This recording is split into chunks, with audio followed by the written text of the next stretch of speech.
আমি অসম্মান, অপমান এবং মিথ্যে অপবাদ একদমই মেনে নিতে পারি না। কেউ যদি বিনা কারণে আমায় ভুল বোঝে, আমি যথাযথ চেষ্টা করি সেই ভুলটা ভাঙানোর।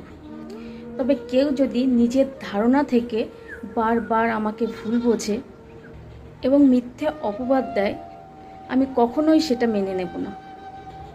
কারণ আমি একটা জিনিস ভালোভাবেই জানি, জোর করে আজ যাই হোক, কারণ মনের মতো হওয়া যায় না।